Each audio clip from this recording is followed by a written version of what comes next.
Arlington High School Math 4 Honors lesson. I'm Kirk Weiler, and today we're going to be doing Unit number 9, Lesson number 5 on the calculus of parametric functions.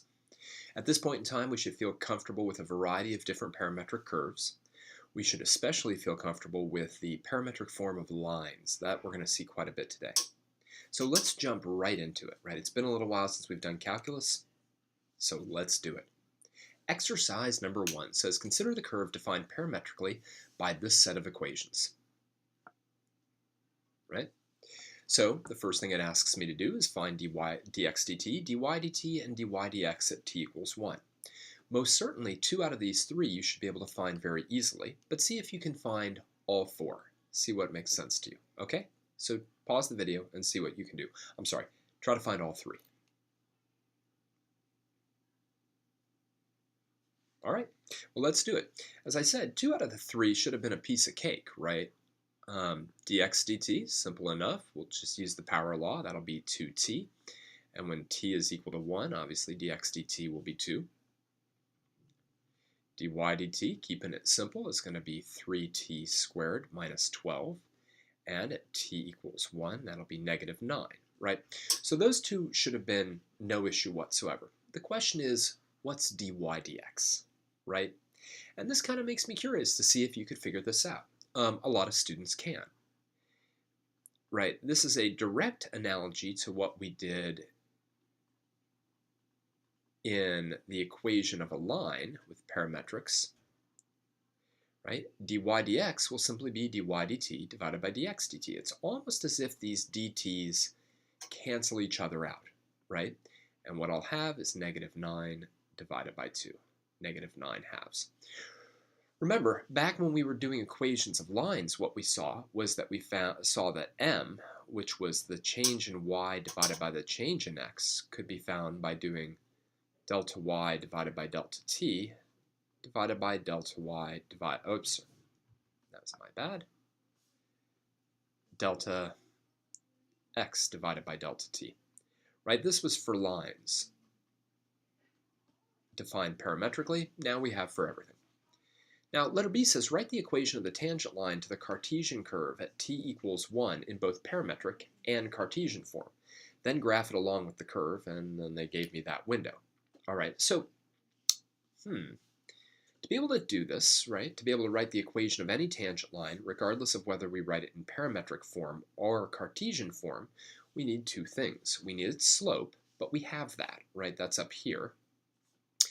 And we also need a point that it goes through. And just like before, what we should do is we should get the point that it goes through by simply plugging 1 into our formulas for x and y. So when t is equal to 1, x is equal to 2, right? And y is equal to negative 11. So actually, let me write it in Cartesian form first. All right? Cartesian, our usual kind of form. Right? That's our y minus y1 equals m times x minus x1 form. That's simple enough. That's going to be y plus 11 is equal to negative 9 halves times x minus 2. So there it is in Cartesian form. Now you might ask, well, why do we need it in parametric form? Well, really, it's a practicality thing, right? If I would like to plot both the parametric curve and the tangent line to the parametric curve, it is most convenient to have them both in parametric form. It'd be very, very difficult using the technology I have, just my graphing calculator technology, to graph both of those. So let's go parametric. All right. The parametric form of a line could be found in many different ways.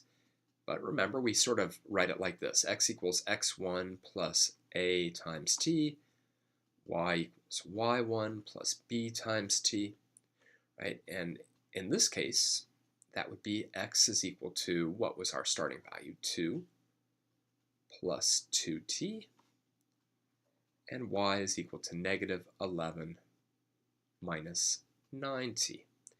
And of course, where I came up with that 2 and that negative 9, and let me be very specific about which 2 I'm talking about, where I came up with that 2 and that negative 9 are right from here. Because those tell me the slope. That's dx dt, that's dy dt, right? Those tell me how fast x and y are changing compared to the independent variable t right here. All right, I absolutely love how this looks on the TI-84 Plus. So let's bring that up now. All right, I've got my TI-84 Plus now up on the screen. Okay, what I'm going to do is I'm going to go into my mode, make sure I'm in parametric. Okay, and I am. Let me go into y equals now. And for the first time, I'm going to be putting in two curves. You know, the first thing I'm going to do is I'm going to put in the actual parametric curve. This one right here. So let me do that. Clear out anything that might be in x1 and y1. Okay, so now my first curve I'm going to put in is t squared plus 1 for my x, and t cubed, t to the third, minus 12 times t for y2. Okay, make sure I got it all in correct. Great. But now in my second parametric curve, what I'm going to do is I'm going to put in the equation of my tangent line. So that's where I'm going to put in for x 2 plus 2t, and for y I'm going to put in negative 11, minus 9t. All right, make sure those are correct. All right, let's go to our window. Into our window. The window I just give you here. X min, or sorry, not X min, but T min is negative 10. T max is positive 10. X min is negative 1. X max is 15. Y min is negative 25. Y max is positive 25. All right, let me just pause for a second to let you get caught up. All this looks good. I say it's time to graph. Let's hit it. So we have to wait for both the curve to come up, which looks an awful lot like a fish, right? And the tangent line. Aren't those cool graphs, right? And again, the reason that we want the equation of the tangent line in parametric form is so that we can really graph the two things together. And you can definitely see. You can definitely see that. That great graph, you know, where we've got the fish-like portion, you can really see that the line is tangent. All right. So I'm going to clear this thing out, and then we're going to summarize what we just saw. So pause the video now if you need to. All right, here it goes. It's cleared. All right. So here's the key, right? You know, this isn't exactly the way we presented it, but this really is the chain rule. dy dt equals dy dx times dx dt, but normally we rearrange that into dy dx, the slope, the true slope, right? That is the graphical slope. The change in y over the change in x is dy dt divided by dx dt. Got to watch out, though. That wouldn't work if x prime was 0. And sometimes that matters. Sometimes that we actually care about that. All right? So anyway, let's take a look at number 3. It says, given the parameterization in exercise number 2, which normally I don't have sitting here, but here I wanted it so we didn't have to go back to the last page. We want to determine all points on this curve where the tangent line is horizontal. Now really quickly, let me just do a real quick sketch of that graph that we saw. I may not get it perfect, but now at least based on this, I would expect for there to be two places where the tangent line is horizontal, right? Two places, two values of t, right? So well, what do I know? We know when we have a horizontal tangent line that dy dx continues to be 0. All right, that hasn't changed at all. But keep in mind that dy dx is now dy dt divided by dx dt. And anytime we have a fraction equal to 0, right, the numerator must be 0. So to find out all times when the tangent line is horizontal, we're just going to set dy dt equal to 0. What was that? That was 3t squared minus 12. That would be 0. So doing a little bit of algebra, we would find that t would be plus or minus 2. Now notice, it's very clear. It says determine all points, right? So we want this point and we want this point. We actually want x, y coordinates.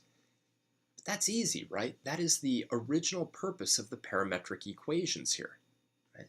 So we could say, well, at t equals negative 2, right, x would be equal to what? 4 plus 1, which would be 5. Y would be equal to negative 8 plus 24, which would be 16. So we'd have the point 5 comma 16.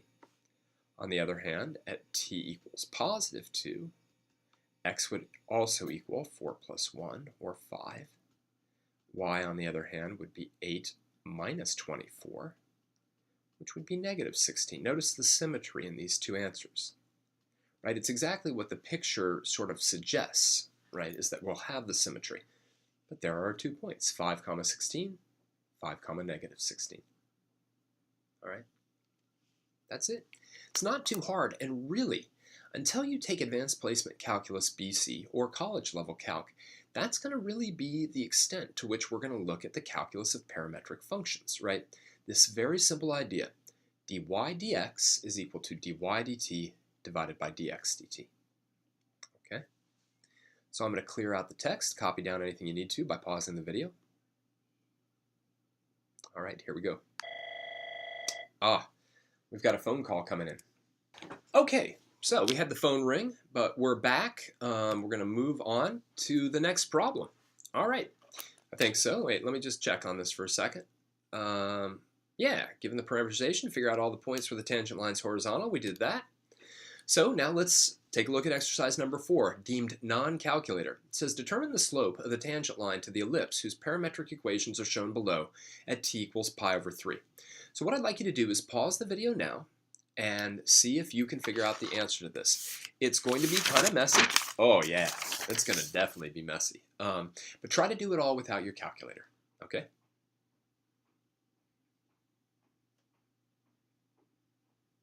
All right, let's go through it. Now, it's a fairly straightforward question in the sense, I should probably activate my pen. Let's get it going. All right, now we're ready. Sorry about that. All right, so it's fairly easy in that we're looking for dy dx, and that's going to be dy dt divided by dx dt. Now, you're always welcome to find these two kind of off to the side and then put them in the ratio, or you could try to do them sort of all at once. dy dt would be, let's see, 2 times the cosine of t, right? If I find the derivative of this with respect to t. If I take the derivative of this with respect to t, it would be negative 5 times the sine of t. And now I want this at t equals pi over 3. So the calculus is really over. So I'll have 2 times the cosine of pi over 3 divided by negative 5 times the sine of pi over 3. All right, this is when we prove that we know our special values, so that's going to be 2 times 1/2, negative 5 times root 3 over 2. You could probably make your life a little bit easier by multiplying top and bottom by 2 right away. That would cancel all of this, and ultimately it would give us negative 2 divided by 5 root 3. If your teacher insists that you get rid of the radical in the denominator, please do so, but my students know that they don't have to. All right, so negative 2 divided by 5 root 3. Ugh, not a particularly pretty slope. All right. So I'm going to clear that out. That's a very, very basic question, though. It's important, right? The most basic question coming out of today is, if I give you a set of parametric equations, can you find the slope of the curve defined by those equations for a particular value of t? And this problem illustrates that perfectly. It's not a pretty answer. All right, let's move on. Okay, let's take a look at number 5. A curve is parametrized such that x is equal to t squared plus the natural log of t, but the y parameterization is unknown. At t equals 1, we know that the dy dx is negative 5/6, and we want to find dy dt. I'm sure that some of you can do this problem at this point. So what I'm going to do is I'm going to have you pause the video, take some time to think about it. Don't take more than maybe 10 minutes, and see what you get, okay?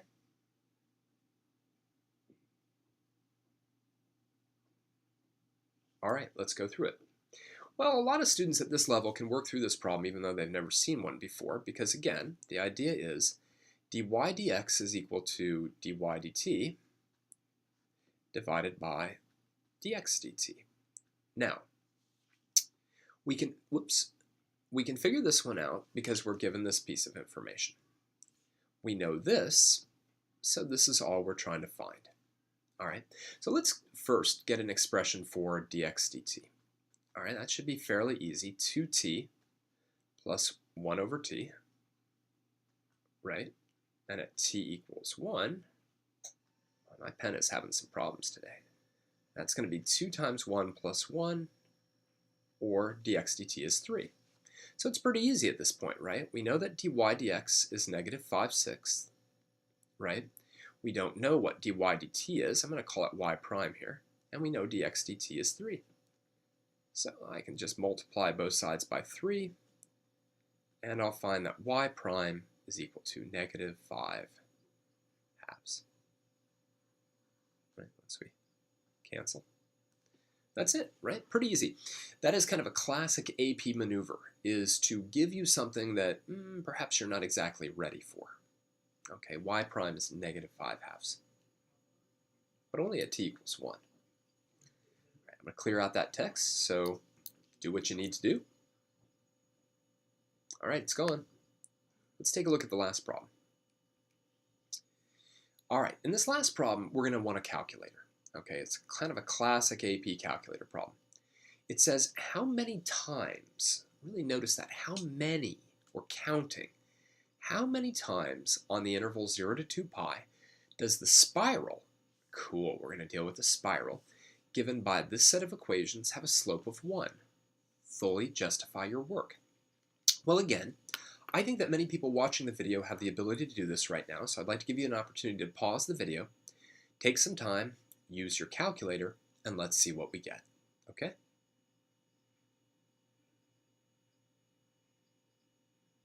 All right, let's go through it. Well, what we're going to do is we're going to pretend that we can actually find these things. So we want to figure out how many times dy dx equals 1, right? So the first thing I'm going to do is figure out an expression for dy dx by first figuring out dy dt divided by dx dt. All right, well, let's see. dy dt we're going to have to do using the product rule. So let's do it. dy dt, the derivative of t is 1 times sine t plus t times cosine t. There we go. Now let's take a look at x. We'll have to find its derivative using the product rule as well. So the derivative of t is 1 times cosine t plus t times the derivative of cosine, which is negative sine. Let me clean this up a little bit. So we have sine t plus t times cosine t, all divided by cosine t minus t times sine t. And what I want to figure out is how many times that's equal to 1. Now, we could leave it like that. Personally, I find that a little bit ugly. So what I would do is I would actually rearrange this into an equivalent equation to get sine t plus t cosine t equals cosine t minus t sine t, right? Just kind of cross multiplying both sides by this. This is where I tend to stop. In other words, I'm not stop, I finished the problem, but you could continue to rearrange this, play around with it, get it into a form that's comfortable for you. But what I would actually do is, strangely enough, go back and get out of parametric mode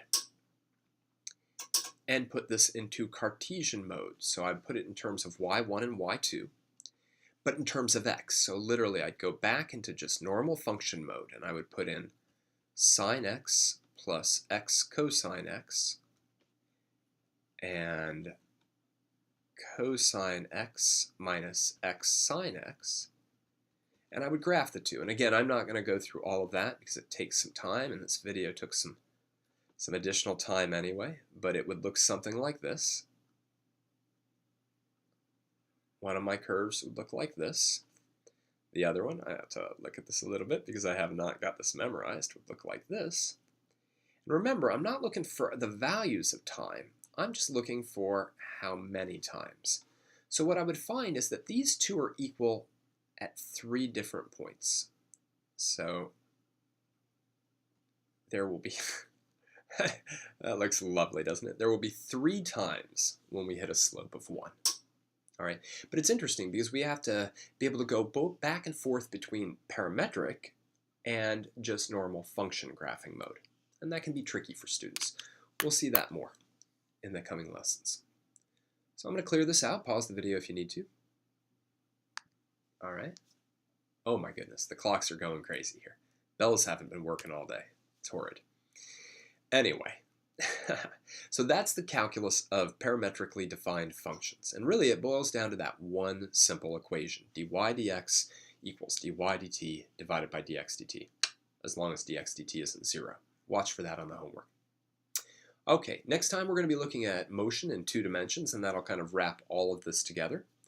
For now, though, let me remind you that this has been an Arlington High School Math 4 Honors lesson.